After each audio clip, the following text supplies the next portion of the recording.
there was a gentleman, he was on a business trip in Alaska. And he was sitting in the airport, and he was waiting for his plane, and his business partner was with him. And they were sitting there just waiting, till it was time to board the plane. Well, this gentleman walks up, and he says, "Hey, are y'all guys flying to Anchorage?" And they said, "Yeah." He said, "I can save you some money because I'm heading to Anchorage, and I am a pilot." He said, "Matter of fact, I'm a pastor in a church." He said, "Y'all could fly with me." And he said, "No." He said, "We're good." He says, "No." He says, "Really?" He said, "You can redeem your ticket, whatever." He says, "I can save you a fortune on the flight." And he said he looked at his partner, and he said, against their better judgment, they agreed. So the guy leads them out into the airport, and they go and they come up to this hangar, and there's this beautiful little single-engine plane, whatever, and he said it's all shiny and clean and all. And he said the pilot walks around and checks out the plane, and they all climb in, and he cranks it up, no problem. Everything is working completely smooth. So he said they taxi out to the runway, and when they get to the end to the runway and they're waiting for clearance, he said he looks over at the pilot and he says, "Do you think we should pray?" And the pilot says, "Yeah." He said, "That would probably be a good idea." So while they're waiting for clearance, he said they said a prayer. And he was thinking to himself, he says, "I have never prayed this hard in all my life." So they get the okay, so they take off, and they're climbing, and they're reaching more and more altitude. They're getting higher and higher, and they're just below the clouds. And the pilot looks over at the guy, and let's say his name is David. Looks over at David, and he says, "I'm about to have a problem." And he says, "What do you mean you're about to have a problem?" He says, "I'm about to have a problem." He says, "I don't know what it is, but every time, I can't fly in the clouds." And he says, "Every time I fly in the clouds," he says, "I pass out." And he goes, "You gotta be kidding me, right? This is a joke, right? This can't be real, right?" He said, No. He says, "I'm serious." And that's when they just went into the clouds.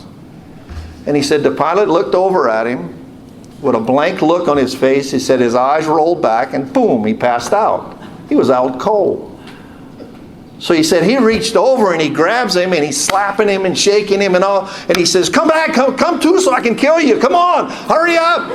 And he's all nervous and all of this stuff, and the guy's not waking up. So he grabs the wheel. I don't know. I'm not a pilot.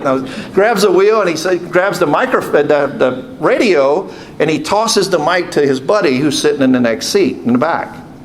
And he says, "See if you can get somebody on the radio." So the guy's on the radio, and he's hollering, "Hello, hello, hello, help, anybody out there?" And this guy comes back on the radio. He says, "Hey," he says, "Are y'all in trouble?" He said, "Because you don't have good radio etiquette for being in a plane." And he says, "I have no etiquette at all when it comes to this." He says, "Our pilot just passed out, and there's two of us on this plane, and neither one of us know what we're doing." And the guy says, "Well, just hang on." He says, "I'm flying a freighter," and he says, "I'm going to start circling, but I'm going to try to get in touch with someone who can help you." He said, "If I keep going, I'm going to end up losing radio contact, so I'm going to circle until somebody gets in touch with you that can help you." So they said they've waited a few minutes, and all of a sudden a voice comes across the radio. And it says, "Hello, this is emergency from Anchorage, Alaska. I understand that y'all are in trouble." And the guy in the radio grabs the thing, and he says, "We're going to die." He said, "We have no idea what we're doing. The pilot's passed out. We can't wake him." He says, we're stuck." And the guy says, "Well, I'm going to help you."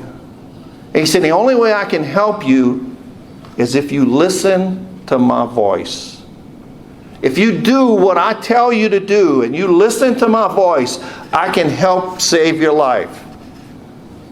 But that's the only way." So he says, "I'm looking on the radar right now," and he says, "I think I just found you." And he says, "I'm going to tell you now, you're 4 minutes from a mountain. So this is what you need to do." So they did what he said. So he says, you just, whatever you do, continue to listen to my voice. He says, I've cleared the airway. There is no one flying in your airspace. He said, we're going to make sure you make it home. So as they're flying, and he says, I'm watching you, he says, I can see, you can't see me, but I can see you, and I will let you know when you need to do something. So it goes quiet. And all of a sudden, another pilot comes on. And he says, hey guys, we're praying for you. Whatever you do, listen to the voice. And a few of them came on and said that. Listen to the voice. And he says, so as they got closer to Anchorage, he said, the voice comes back on. And he says, you're getting close. You're just a couple of miles out. And he says, I want you to do this. And then he starts describing what he needs to do. And he says, pretty soon you're going to see the lights at the end of the runway. And those lights make a cross. And he said, I want you to aim for that cross. So he said, whatever you do, just do what I tell you. So he goes through and he does all of these different things, right? And he's listening to the voice. He has no idea who this guy is. He doesn't know who he's trusting with his life. But he knows it's his life. So he goes in and they see the runway, and the guy in the back is all ecstatic. Hey, look at this. There's the cross, man. Aim for the cross. So he does. When this guy David says that he landed the plane, he said actually about 7 times before they came to a stop. He said the plane came to a stop and all the emergency vehicles come out, and he said they're good. And he says as soon as the plane stopped, the pilot woke up. Saved him a fortune, but the pilot woke up. So he said they came in and they took him and they checked him over to make sure they were okay and all of this stuff, and he said they put him up in a hotel. But how many times in our life have we been given instruction? We've been told that we need to do something a certain way. And we decide, well, you know what? I think I know better. I'm going to tell you now, my GPS, it's almost a waste of time. Because I know shortcuts that she don't know. Okay? And I'm going to tell you, one of my daughters, when she gets in the car and the GPS says it's going to take you an hour, she said, looks at it and goes, challenge accepted. Okay? So we don't listen sometimes to the voice, right? Sometimes we make sure we're listening to that inner voice. I'm telling myself, I know better. And that's what I'm going to listen to. But as Catholic Christians, we have to know who the Good Shepherd is. Jesus Christ tells us in today's gospel, my sheep know my voice and they follow me. Do we really know His voice? Do we really follow Him? Is He telling us how to live our lives? And you know, sometimes when the church says something, people, oh, listen to this. The church is getting all involved in my life now. They're telling me I can't do this. But sometimes it's for our own good. Because sometimes we're not on the right path. And Jesus tells us in today's gospel that if we're not aiming for that gate, that we're not getting in. That if we try to jump the fence, we're just going to be treated like thieves and robbers. And what happens to them? Not counting in today's world. But the problem, I think, with today's world is that not enough people are listening to His voice. We have so much noise in this world, right? I mean, you can turn the TV on. There's 24-hour news cycles. There's a constant stuff. You can put on the radio, and there's always news, and it's never good. But we come to Mass, and it's all good. It's all good news. That's what Jesus came here to proclaim, the good news. He came here to make sure that we knew about our salvation and that we could live with Him forever in heaven. But what do we have to do? Listen to Him. But how can we listen if we have all of this other noise going on? Right? How can we listen if we can't even hear Him because of the noise in our life? And I'm going to say this again. And I figured it out. I've been here for, I guess, a little over 7 years, 7.5 years. And I know y'all heard me say this quite a few times since I've been here, because I like this phrase, this quote from St. Francis de Sales, when he said, everyone needs a half an hour of prayer every day, unless you're busy. Then you need an hour. The busier our life gets, the more noise that we have in our life, the more we need to step back and listen to the shepherd. And focus on Jesus Christ, who brings us the good news.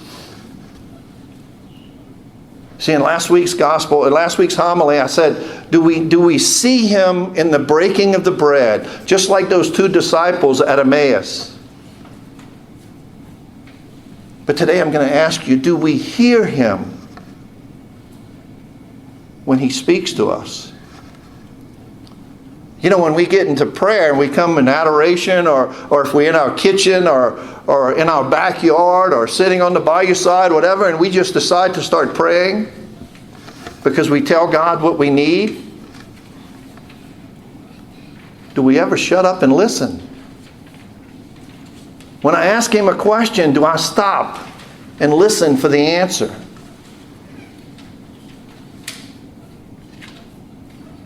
Because he wants to give us the good news.